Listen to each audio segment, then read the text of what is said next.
Az eseményeket profilnak hívjuk. Valaki kísérleteket végez, és a világot használja labornak. Bárkit biztosítunk önnek. A neve Walter Bishop. Az apám. A Harvardon dolgozott egy titkos katonai kísérleti programban, ahol az úgynevezett rejtett tudományokat vizsgálták. Azt állítja, hogy a kóma alatt beszélhetett Johnnal. Így beleláthat az emlékeibe. David Robert Jones-t államtitkok birtoklásáért tartóztatták le. Akiknek én dolgozom, hűségesek hozzám. Ön is elmondhatja ezt? Szia, Liv. Ez nem te vagy. Mi történik? Mikor a tartályban volt, John emlékei kereszteződtek a magáéval. Eseménysorozat, mely természeténél fogva tudományos magyarázatra szorul. Ez a profil. A Harvardon dolgozott, és bizonyos rejtett tudományokkal foglalkozott. Ezzel arra célzol, hogy apám valami Frankenstein. Autóbaleset. Nem. Legalább egy órára elhagyta az autóját, mielőtt kirepült volna a szélvédőn. Mi van, ha az elmém egy része direkt védeni akar az emlékeimtől? Mi ez? Sam Weiss, az orvos, aki engem is helyre tett. Fejfájásai még nincsenek? Nincsenek. Majd lesznek.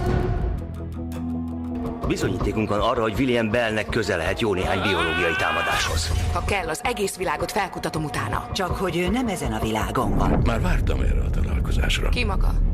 William Bell. És hol vagyok?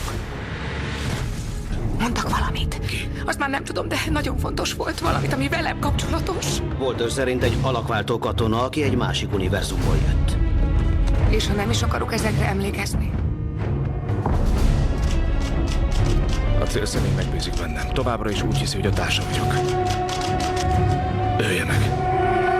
A fiam lesz majd felelős a világok végéért. Akkor vissza kell hoznunk Peter.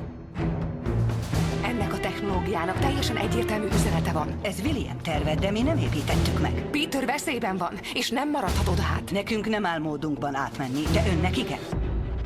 Sikerült. Átjutottunk. Peter, annyira hiányoztál.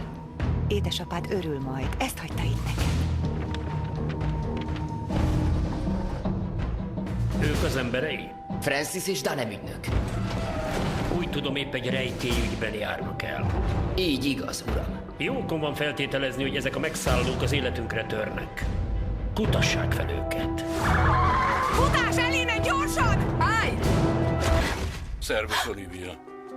Walter bajban van, és meggyőződésem, hogy már nincs sok időnk.